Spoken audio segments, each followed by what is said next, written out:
Good morning. ચલો last આપણે સંકલન અને વિકલન એના ઉપર સ્ટડી કરી ગયા, પ્લસ અચળ પ્રવેગી ગતિના સમીકરણો એના ઉપર આપણે વાત કરી હતી. હવે એ સમીકરણોને આપણે બીજી રીતે પણ મેળવી શકીએ છીએ, એટલે આપણું ઉદાહરણ 3.3 એ એના રિલેટેડ છે.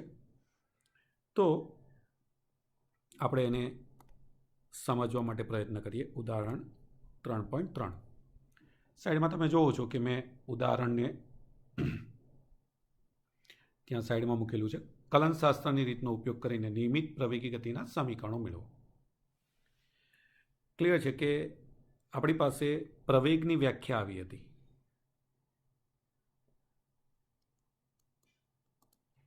પ્રવેગની વ્યાખ્યા અનુસાર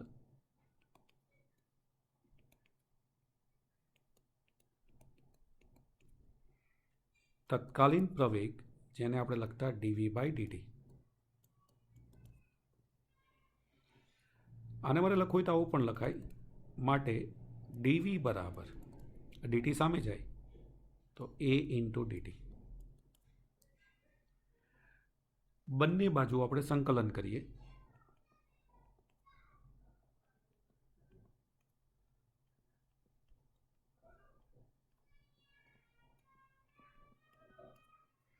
હવે જો બંને બાજુ સંકલન કરશો એટલે આપણને આવું મળશે. સંકલન dv બરાબર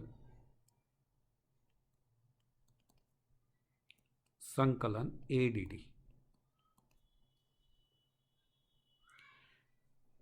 આપણને ખબર કે સંકલન હું dv કરું છું તો ત્યાં કંઈ નથી, એટલે એક વેલ્યુ ગણાય. કંઈ ન હોય એટલે 1 ગણાય. અને અહીંયા એ અચળ છે એટલે ત્યાં પણ નોર્મલી, કેમ કે સંકલનમાં આપણે જોયું દાખલામાં કે હા અચળ હોય તો બહાર એને મૂકી શકાય. એટલે આનું આ સ્ટેપ મારે જો લખવું હોય તો આ રીતે પણ લખાય. એ સંકલન dt. કંઈ નથી તો ત્યાં પણ શું ગણાય? 1. એટલે આપણને હવે આવું મળશે. સંકલન 1 dv બરાબર સંકલન એ સંકલન 1 dt. જેમ મેં જ્યારે સંકલનની વાત કરી ત્યારે મેં દાખલાની અંદર ખાસ એ સમજાવ્યું તમને કે આપણે નિયત સંકલન ઉપર જ કામ કરવાનું છે. નિયત સંકલનનો મતલબ છે કે આપણને મૂલ્યો આપેલા હશે. જેમ કે આપણે જાણીએ છીએ કે આ બાજુ વેરિયેબલ t છે, dt છે, એનો મતલબ વેરિયેબલ શું થયો? t. તો જ્યારે t બરાબર 0 હોય ત્યારે આ બાજુ વેરિયેબલ કયો છે? v એટલે કે વેગ. તો આપણને ખબર t બરાબર 0 હોય ત્યારે v બરાબર શું હોય? v0.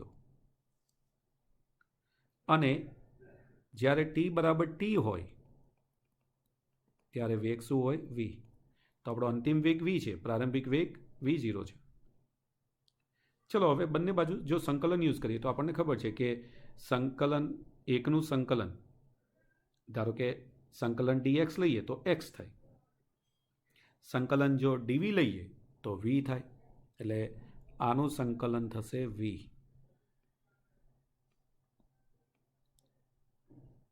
અપર લિમિટ અને લોઅર લિમિટ ગોઠવી દેવાની. આ બાજુ અચળ પ્રવેગી ગતિના સમીકરણ છે એટલે એને આપણે અચળ લીધો છે, એટલે એ એમ નામ રહેવા દો. અને ડીટીનું સંકલન t થાય 0 to t. હવે આપણે અપર લિમિટ એટલે કે v, એટલે અહીં જે વેલ્યુ હોય એની જગ્યાએ આપણે v ગોઠવી દો. બીજું v0 વચ્ચે નિયમના માઇનસ બરાબર a t -0. એટલે આપણને મળશે v બરાબર v0 પ્લસ at. ચલો આપણને પહેલું સમીકરણ મળી ગયું. હવે આપણે બીજા સમીકરણને મેળવવા માટે પ્રયત્ન કરીએ. તો હવે આપણે જાણીએ છીએ વેગની વ્યાખ્યા પરથી આપણે કહી શકીએ કે v બરાબર dx/dt. અને માટે dx બરાબર v dt લખી શકાય આ રીતે. આમાં પણ બંને બાજુ સંકલન કરતા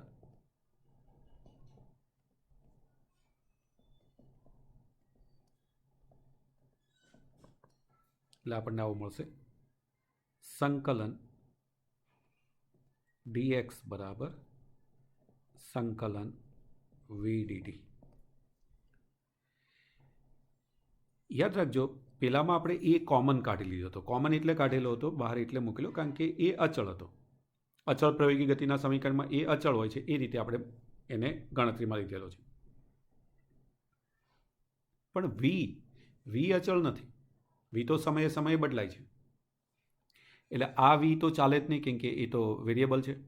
એટલે તો આપણને ખબર છે કે સર હા એ વીની જગ્યાએ આપણે લખવું હોય તો લખી શકાય.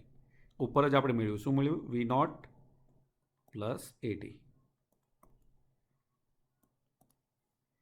આ બાજુ સંકલન dx.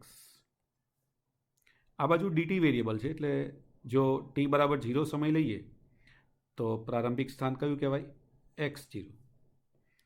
અને t સમયે અંતિમ સ્થાન કયું કહેવાય? x. ચલો લિમિટ એમાં મૂકી દો. હવે આપણને ખબર છે કે સંકલન dxનું જો સિમ્પ્લિફિકેશન કરીએ તો, એટલે કે એનું સંકલન કરીએ તો x આવે.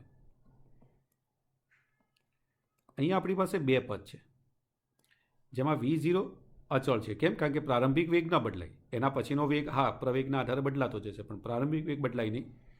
એટલે v0 એમ નામ રહેશે. પણ એની જોડે 1 છે, તો એનું સંકલન શું થાય? t.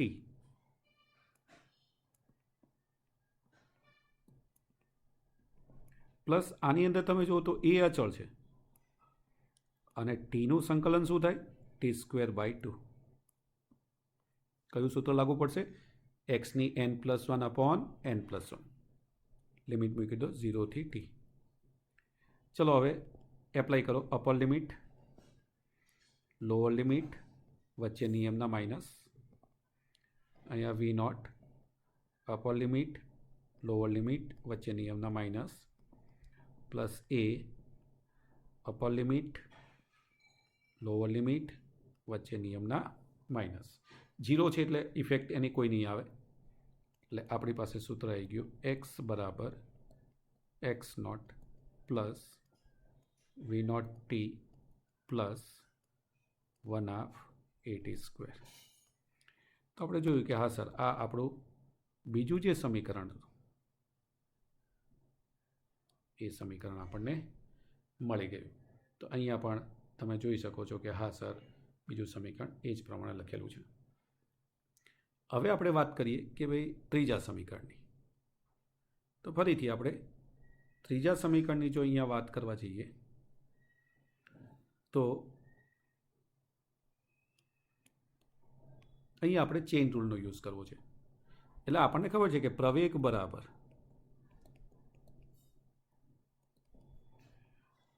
dv/dt. પણ આને મારે લખવું હોય તો આવું લખાય, dv/dx ઇન્ટુ dx/dt. અને dx/dt શું છે? વેગ v.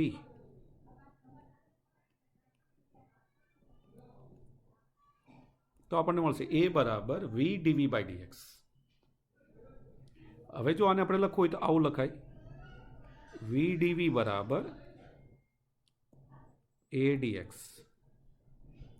ચલો અહીંયા બંને બાજુ સંકલન લેતા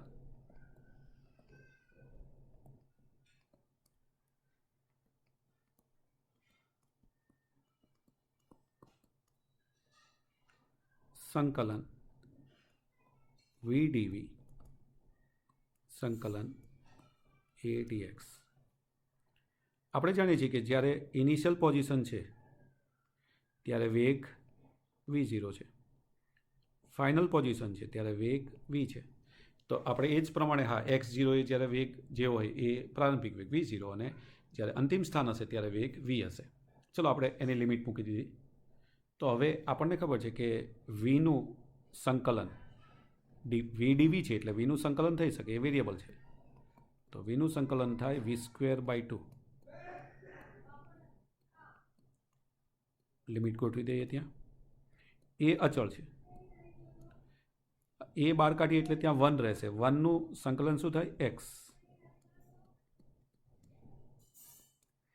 ચલો ઓકે. તો હવે અપર લિમિટ, લોઅર લિમિટ, વચ્ચે નિયમના minus, upper limit minus lower limit. આમાંથી 1/2 કોમન નીકળશે, સામે જશે તો ગુણકમાં આવશે, એટલે આપણને આવું મળશે V square minus V not square બરાબર 2a x minus X not. તમે જોઈ શકો છો કે આપણું આ ત્રીજું ઇક્વેશન આપણને અહીંયા મળી ગયું. તો આ આપણું ત્રીજું ઇક્વેશન થયું. તો આપણે આ રીતે આ મેથડનો યુઝ કરીને સહેલાઈથી ત્રણે ત્રણ ઇક્વેશનોને કેલ્ક્યુલેટ કરી શકીએ છીએ. તો આ રીતે આપણે જે કહીએ કે સંકલન વિકલનના જે સૂત્રો છે એના પરથી પણ, એટલે કે કલનશાસ્ત્રનો ઉપયોગ કરીને પણ આપણે અચલ પ્રવેગી ગતિના સમીકરણો મેળવી શકીએ છીએ. હવે આપણે નેક્સ્ટ ઉદાહરણમાં જઈએ. ઉદાહરણમાં જતાં પહેલાં આપણે થોડીક એ વાત કરી લઈએ કે જ્યારે આપણે ધન એક્સ અક્ષ ઉપર, એટલે કે એક્સ અક્ષ ઉપર કે વાય અક્ષ પરની જ્યારે ગતિ આવે ત્યારે હંમેશા નિશાનીને ધ્યાનમાં રાખવાની છે. એક્સ અક્ષ પરની જે ગતિ છે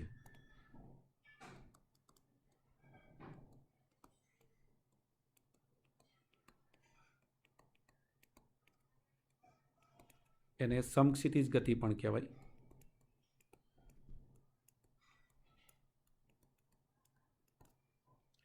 તો આમાં યાદ રાખવાનું કે ધન એક્સ અક્ષ ઉપર જો ગતિ કરે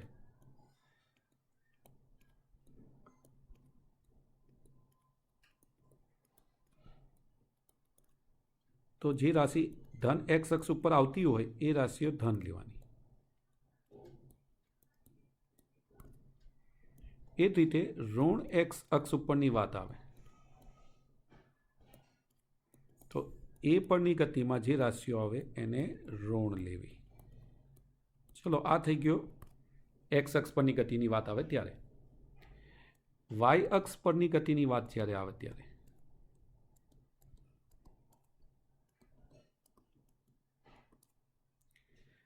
એને શિરોલંબ ગતિ કહેવાય.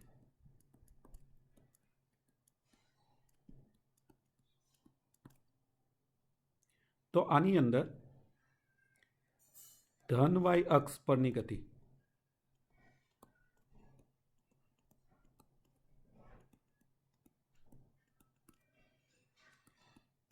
જે રાશિઓ આવતી હોય એને ધન લેવી.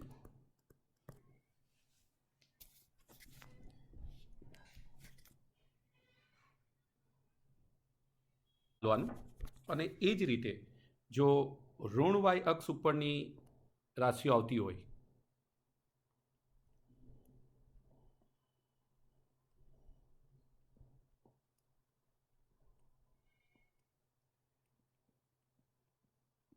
તો ઋણ વાય અક્ષ પરની ગતિમાં જે પણ રાશિઓ હોય એને આપણે ઋણ લેવાની.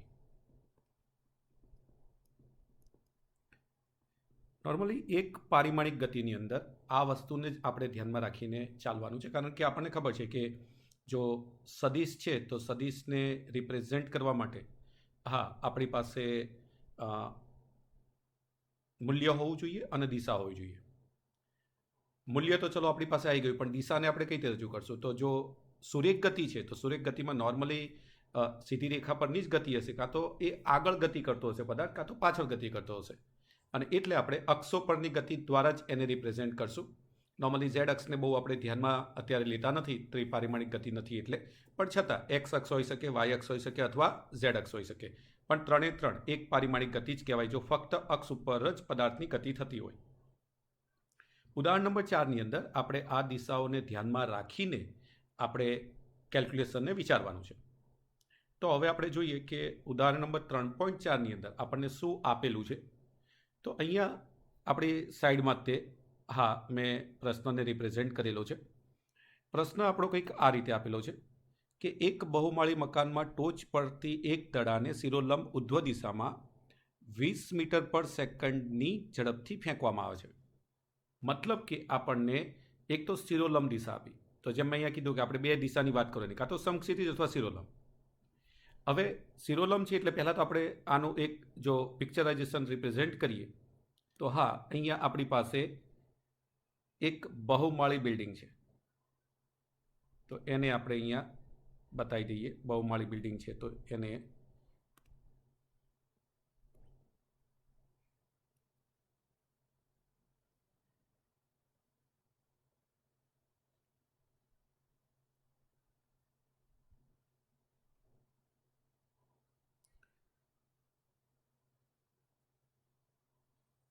ચલો કે આપણી પાસે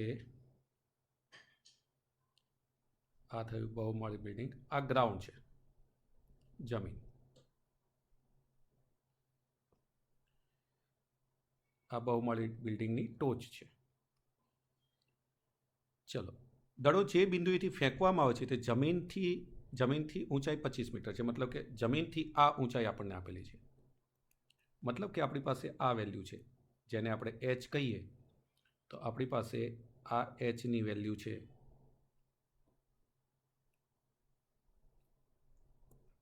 અને આ વેલ્યુ આપણી પાસે છે 25 મીટર. તો આપણે લખી નાખીએ એચ બરાબર 25 મીટર.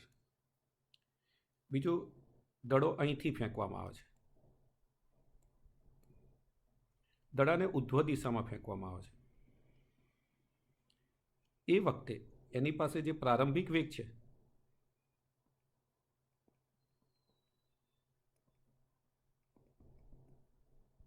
v0 બરાબર 20 મીટર પર સેકન્ડ છે. હવે નિશાનીની વાત આવે તો આપણે શિરોલંબ ઉધ્વ દિશામાં જઈએ છીએ. આપણને ખબર છે કે સર વાય અક્ષની વાત છે, જો ઉપર તરફ જોઈએ તો પ્લસ વાય કહેવાય અને નીચે તરફ આવીએ તો માઇનસ વાય કહેવાય. તો અત્યારે એ ઉપર તરફ જાય છે એટલે કે v0 આપણે કેવો લેવાનો? ધન. હવે જ્યારે આપણે એને ઉધ્વ દિશામાં ફેંકીએ ત્યારે આપણને એક વસ્તુ ક્લિયર છે કે સર જ્યારે એને આપણે હવામાં ફેંકશું ત્યારે ત્યાં પૃથ્વીનું ગુરુત્વાકર્ષણ બળ લાગશે અને જ્યારે પૃથ્વીનું ગુરુત્વાકર્ષણ બળ લાગે ત્યારે ત્યાં એક પ્રવેગ હંમેશા લાગતો હોય. એ જે પ્રવેગ છે એ હંમેશા અધો દિશામાં હોય અને આ જે પ્રવેગ હશે જેને આપણે જી કહીએ છીએ એ અધો દિશામાં હશે.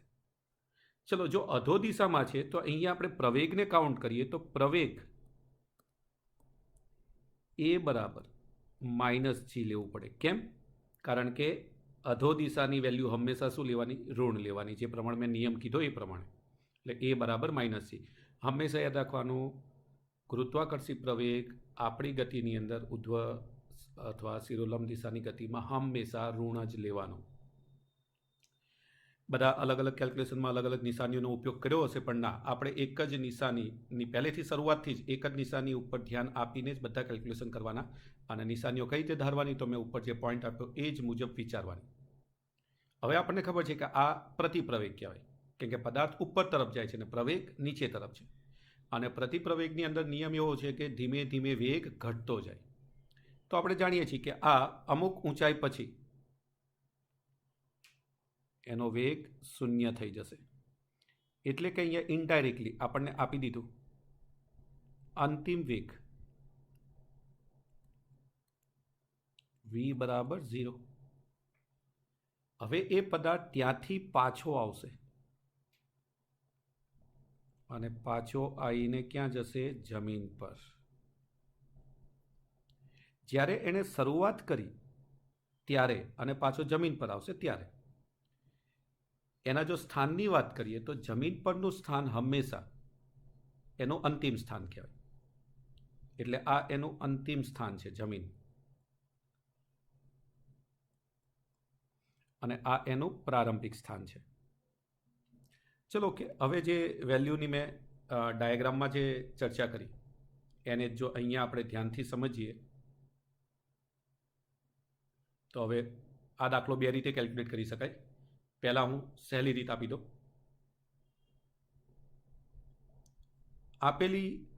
આપેલા પોઈન્ટ મુજબ પહેલાં તો દડો કેટલી ઊંચાઈએ પહોંચશે. આપણી પાસે બે પ્રશ્નો છે, તો પહેલા કેસની વાત કરીએ તો પહેલા કેસમાં પ્રારંભિક વેગ ઉપર તરફ છે 20 મીટર પર સેકન્ડ પ્રવેગ નીચે તરફ છે અને એની વેલ્યુ હંમેશા આપણે લેવાની 10 મીટર પર સેકન્ડ. જો આપેલી નથી તો આમ 9.8 લેવાય છે, પણ અહીંયા જો જી 10 મીટર પર સેકન્ડ સ્ક્વેર લઈ લો. જ્યારે કોઈ વેલ્યુ ન આપી હોય તો આપણે 9.8 લઈને કેલ્ક્યુલેશન વિચારવાનું. ચલો, આપણી પાસે એ આવી ગયો. આપણી પાસે અંતિમ વેગ પણ છે. અંતિમ વેગ v બરાબર 0. પ્રવેગ છે એટલે મીટર પર સેકન્ડની -2 ઘાત. ચલો, અને આપણને કીધું કે અંતર, ધારો કે આપણે આ જે ઉપરનું અંતર છે આને આપણે જો h1 કહીએ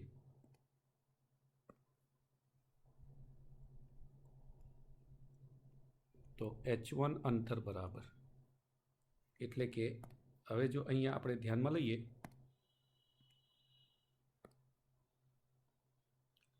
તો અંતર y બરાબર h1 બરાબર કેટલા? ઉપર તરફનું અંતર છે એટલે આપણે એને h1 કહીએ. યાદ રાખજો, જે પ્રમાણે x અક્ષ ઉપરના સૂત્રો છે એવા જ y અક્ષ પરના સૂત્રો છે. જેમ કે આપણું સૂત્ર છે કે v² - v02 બરાબર 2ax. એમ આપણે લખી શકીએ કે અહીં v² - v02 બરાબર 2ay. આ y અક્ષ પરનું સૂત્ર કહેવાય. હવે અહીંયા આપણે આ y શોધવાનો છે, તો માટે y બરાબર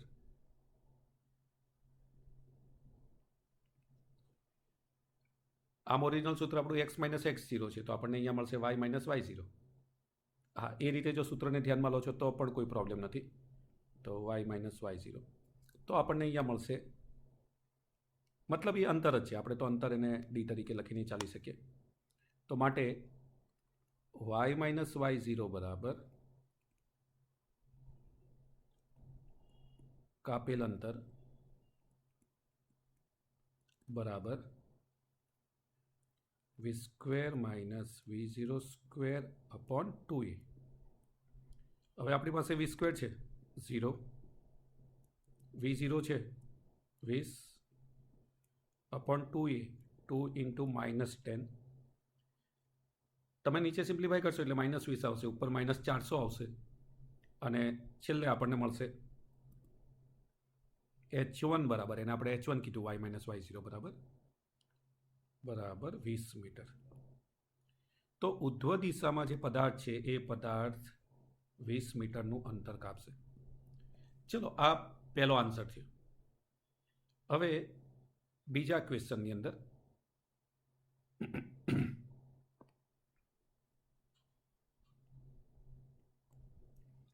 બીજામાં આપણે કહ્યું દડો જમીનને અથડાય તે પહેલાં કેટલો સમય લેશે. હવે જો અહીંયા આપણે જો ફરીથી એનાલિસિસ કરીએ, પ્રારંભિક સ્થાન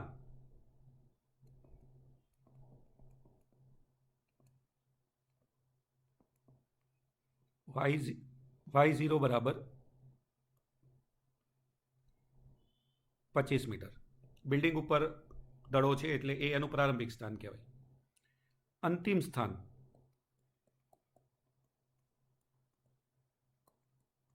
તો આપણે ક્લિયર થયું કે y પૃથ્વી પર છે. પૃથ્વીને હંમેશા ઉગમ બિંદુ તરીકે ધ્યાનમાં લેવાય છે, એટલે y બરાબર 0 મીટર. પ્રારંભિક વેગ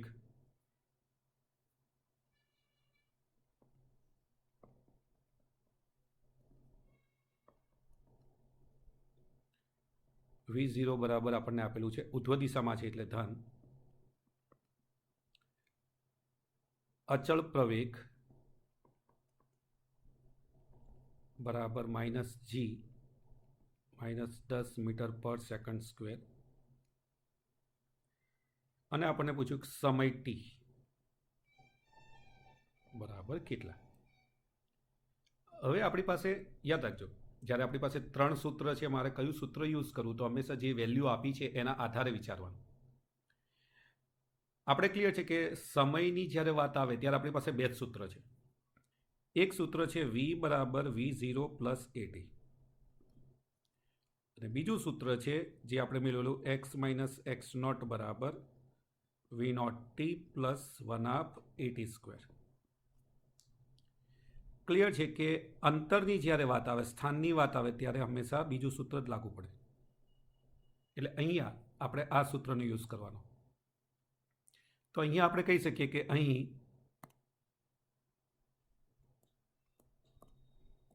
y માઇનસ y0 બરાબર V naught T plus 1/8t².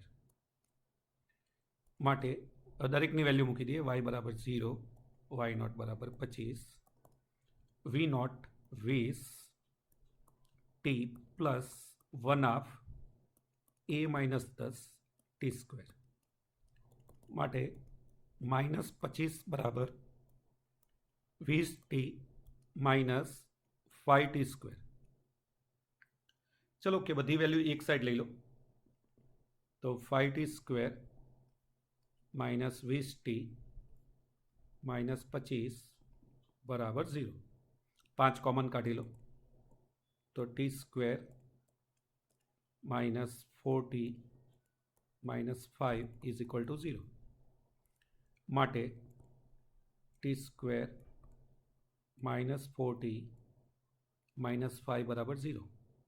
હવે આપણને ખબર છે કે આના અવયવ પાડીએ. 5 એકુ 5, 5માંથી 1 જાય તો 4, એટલે ટી માઇનસ 5 અને ટી પ્લસ 1, કેમ કે વેલ્યુ -4 જોઈએ છે, એટલે 5 એકુ 5, પણ 5 કેવા લેવા પડશે? ઋણ. અને 1 કેવો લેવો પડશે? પ્લસ. ચલો અવયવ, હા, જેને નથી આવડતા એમણે એકવાર અવયવને ચેક કરી લેવાના છે. તો આના પરથી આપણને મળશે ટી બરાબર 5 સેકન્ડ અથવા ટી બરાબર -1 સેકન્ડ. આપણે જાણીએ છીએ કે -1 સેકન્ડ આ વેલ્યુ શક્ય નથી, અને માટે ટી બરાબર 5 સેકન્ડ. તો એને જમીન પર આવતા 5 સેકન્ડ લાગશે. તો આ રીત, હા, તમે ત્યાં યુઝ કરી શકો છો. આ સૌથી સરળ રીત છે. બીજી રીતમાં શું થાય? આને તમે 2 ભાગમાં વહેંચી શકો. હવે જો હું બીજી રીતે જોડે જોડે વર્ણવી દઉં તો બીજી રીત પ્રમાણે h1 અંતર કાપવા માટે, આકૃતિ તમારી પાસે હવે છે, તો h1 અંતર કાપતા લાગતો સમય મહત્તમ ઊંચાઈએ પહોંચવા માટે કહેવાનો મતલબ છે. તો હવે જ્યારે h1 અંતરની વાત આવે છે ત્યારે આપણે જો આ કેસની અંદરની વેલ્યુની વાત કરીએ તો આપણી પાસે પ્રારંભિક વેગ છે 20 મીટર પર સેકન્ડ, અંતિમ વેગ છે 0 મીટર પર સેકન્ડ, કેમ કે એ મહત્તમ ઊંચાઈએ પહોંચે ત્યારે ત્યાં વેગ એનો શું હશે? 0 હશે. પ્રવેગ આપણી પાસે છે એ બરાબર -g બરાબર -10 મીટર પર સેકન્ડ સ્ક્વેર. આપણને અહીંયા આપણી પાસે h પણ આવી ગયો છે, તો h બરાબર કાપેલું અંતર, તો આપણી પાસે h1ની વેલ્યુ છે, અને જો એને આપણે જોઈએ તો એ વેલ્યુ આપણે કેટલી મેળવેલી છે? તો અહીંયા h1 બરાબર 20 મીટર છે, એટલે આપણી પાસે એ અંતર પણ છે, તો એનો ઉપયોગ કરવાનો છે. તો h1 બરાબર 20 મીટર. એને તમે y માઇનસ y0 પણ કહી શકો, અને ઉપર તરફનું છે એટલે આપણે ધન જ લેવાનું છે, અને આપણે t1 શોધવાનો છે. ચલો જો આના રિલેટેડ આપણે સૂત્ર ફરીથી પેલું યુઝ કરીએ તો y માઇનસ y0 બરાબર v0 t પ્લસ 1/8t². આ સૂત્રમાં t બરાબર t1 મૂકી દઈએ. તો હવે જો આનું સાદુરૂપ આપીએ તો માટે 20 બરાબર 20t1 પ્લસ 1/2 -10t1². તો 20 બરાબર 20t1 માઇનસ 5t1². બધી વેલ્યુને આપણે ડાબી બાજુ લઈ જઈએ તો 5t1² માઇનસ 20t1 પ્લસ 20 બરાબર 0. 5 કોમન કાઢી લઈએ. t1² માઇનસ 4t1 પ્લસ 4 બરાબર 0. 5 સામે જશે એટલે તો 0 થઈ જશે, પણ આ તમે જુઓ તો પૂર્ણવર્ગ ત્રિપદી છે એટલે t1 - 2 હોલ સ્ક્વેર અને માટે t1 બરાબર 2 સેકન્ડ. ચલો આપણી પાસે પહેલો સમય આવી ગયો. હવે આપણે જો સેકન્ડ વાત કરીએ તો હવે પદાર્થ મહત્તમ ઊંચાઈ ઉપર છે. તો મહત્તમ ઊંચાઈએથી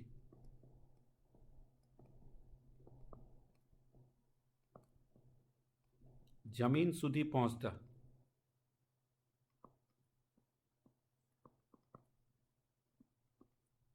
લાગતો સમય. હવે આપણે આ કેલ્ક્યુલેશન કરવું છે.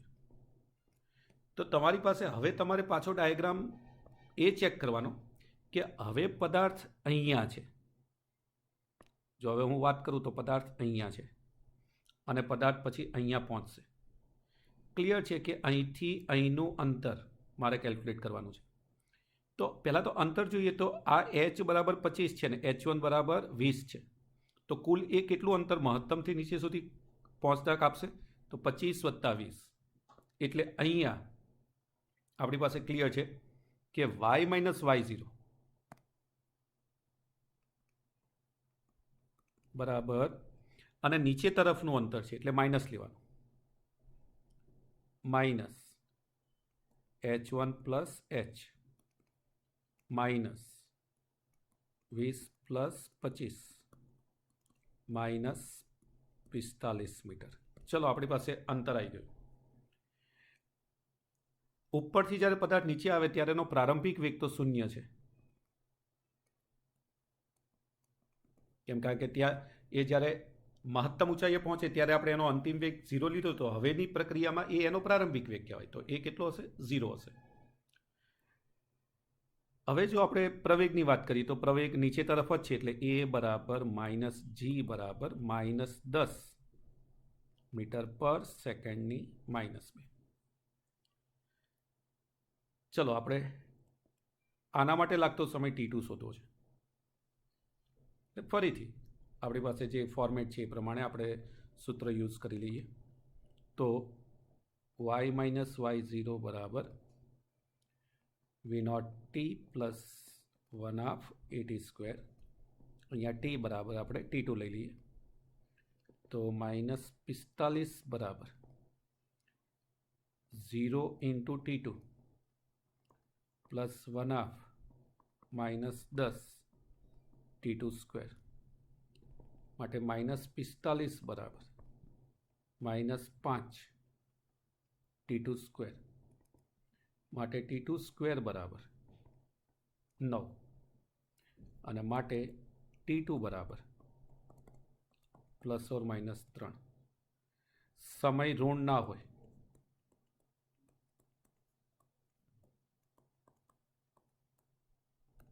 તો ક્લિયર છે કે t2 બરાબર આપણે કેટલા લઈ શકીએ? +3 સેકન્ડ. તો આપણી પાસે પછીનો સમય આવી ગયો. હવે આપણી પાસે t1 અને t2 બંને આવી ગયા. તો હવે કુલ સમય